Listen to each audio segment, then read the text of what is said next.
Hello, it's another week. Olive on the sofa having a chew of she's got like a camel hide stick, and I thought I'd talk about like a couple of things I'm loving at the moment, just to kind of start the video off. Yeah, so let's get started. So let me just grab the other thing. For a while ago I saw like a magazine that I had previously found on social media was being relaunched. So obviously I really wanted to get a copy because it just sounded like really interesting, and it's always good when countryside media is written by people who are in the countryside. It's not just city people trying to like push their own narrative, but that's another problem on my mind right now. So this is In the Country magazine, and the girl on the front is Holly, and she is the editor and kind of creator of the magazine. And I really enjoyed it because it covers not only kind of country life, but actually like Western cowboy lifestyle in the US and the UK, which obviously we've seen such a big boom, particularly over the last year, with the popularity of country music, cowgirl boots, you name it. Loving the fact that country music is now seen as cool, because I always used to listen to it, but it's almost like embarrassing. So this edition is out at the moment. This is the first edition of volume 2, and I believe there's going to be another one around springtime. So I really recommend purchasing a magazine. I'm not sponsored by any at all, but just sharing something I really love.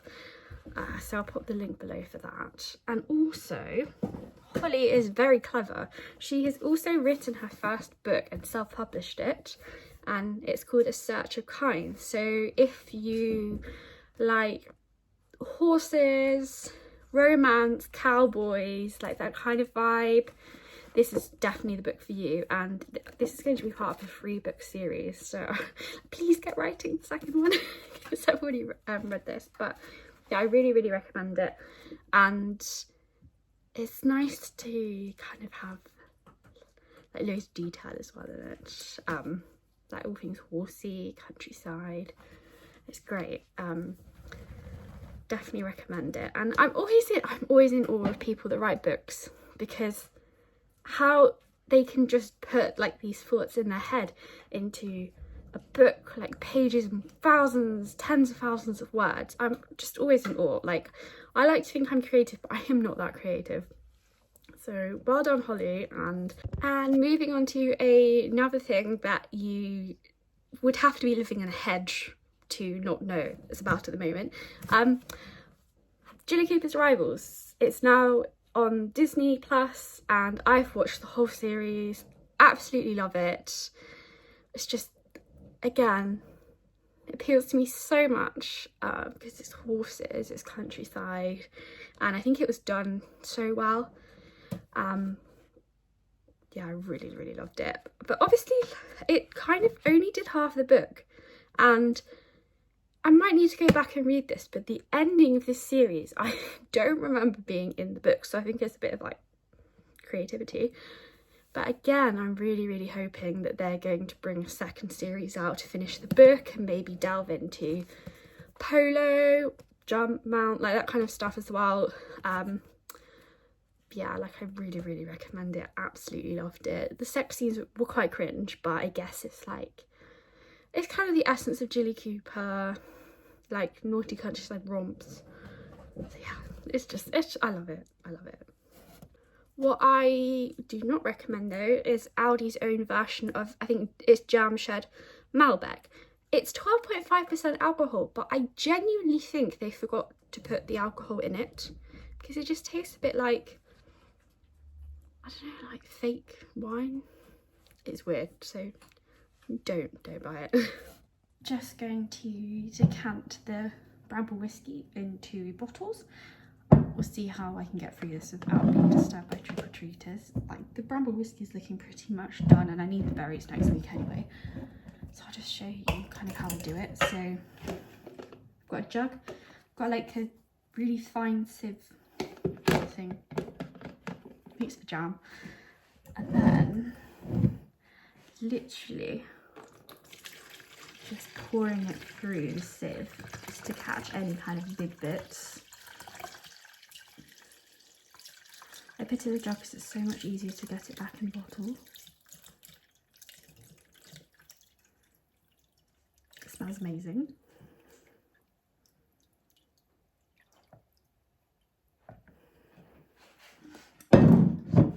So I just like save all the interesting bottles that I have left over, and just put a funnel in. It just makes it easier and it doesn't go anywhere. Actually, this method this year is so much easier than previous ones, where I'd have basically just decant everything into a big jug and then put it through a coffee filter in a sieve. It just took too long, so this is revolutionising my alcohol making. Again, just pour this in. Exciting. So I was contacted on Instagram about being an ambassador for a countryside magazine, and I, especially considering the circumstances at the moment with the budget, I'm really passionate about countryside media written by people who live in the countryside, work in the countryside, and are passionate and don't view it through a towny view. I read a magazine once, I think it was literally called Countryside, and it was just like, it was country file, let's be honest, like towny file. But I will introduce to you all things country. To be fully transparent, I have an affiliate link for it. I get commission, but you know me, I'm brutally honest, and if I didn't like it, I wouldn't say about it. So yeah, it's a magazine here, independently published, which we absolutely love, of course. And it's just got like all sorts of things in it. So autumn pumpkin recipes, which I love because again, I am so passionate about like taking like if you use something from the countryside, kind of making sure you use every part of it and there's no wastage. And obviously this time of year, there's so much wastage with pumpkin. My pumpkin that I carved for Halloween, it's currently in the freezer and it's been pureed, ready to use for either dog treats, maybe pumpkin puree, maybe pumpkin pie, who knows. It's got a section about hedgehogs, and I love hedgehogs. In my old house, we had this little hedgehog that used to come and visit us a lot. I think I called him Humphrey, but I love hedges. They're so cute. And then it's got things about like October garden jobs, so how to kind of get your garden ready for autumn, winter. And I actually learned about a really pretty plant that I'm tempted to get for my garden, and it's got things about country calendar as well. But yeah, it's great. Like I really especially liked this section on a brief history of British farming. It's like a really good magazine. Like I read a lot of countryside press, and this is like really lovely, especially from like the independent point of view. And I just really recommend it actually. And again, you know me, I'm really honest with my opinions, but I really like it. And it features brands in the market like Gunner and Hound as well. Look at their pajamas, they are insane. Like I need a pair. But yeah, like if you would like to subscribe, I'll leave my code in the comments below. But I definitely recommend it, and you never know, I get everywhere, so I might appear in here at some point, who knows.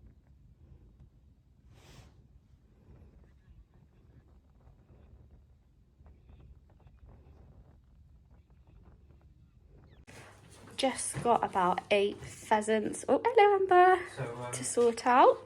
So that's my afternoon sorted. So I've just sorted all of the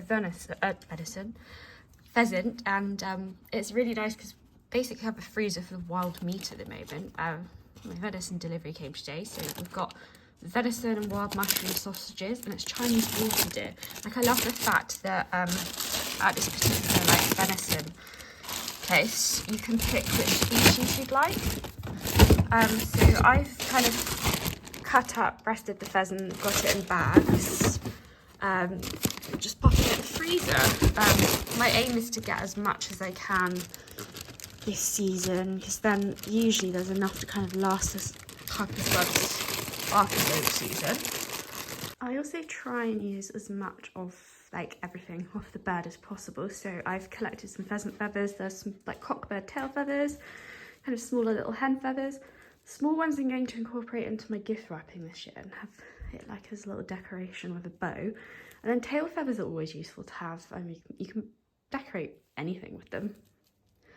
But yeah, I just like to make sure everything gets used. I've had like a massive plastic box full of spent shells in my office for ages because I did a craft project with them last year for young farmers. Was it last year? Yeah, I think so. And then I used some more alongside some feathers that I plucked from some birds after they've been shot to make a Christmas wreath. And then I just thought, what could I do with them? So I made some little baubles, like Christmas wreaths with them. And I just put a picture up on Instagram to say, oh, I've just been playing around with some craft stuff. And then I actually got quite a few messages from people like, oh my God, if you sell these, I will definitely buy one. So that's how I ended up with some kind of production line going, and I'm raising money for the Gamekeepers Welfare Trust for it. So like all profit will go to them, because obviously I've worked with them and they do such a lot for the countryside. Obviously with like everything going on with politics as well, I think people are definitely going to need them more. And also, like in my area, there's 9 shoots closing down after this season because the owner of the pension company who owns the farmland doesn't want any shooting on their land. So that's really sad because that's a lot of the local economy gone. That's our kind of winter lifeline gone. So it's not great. So yeah, I might have to literally go shooting to go and put a load more shells through my shotgun to be able to make some more baubles or some, I don't know, more things. But yeah, we'll see. It's exciting how something so random can turn into something really nice.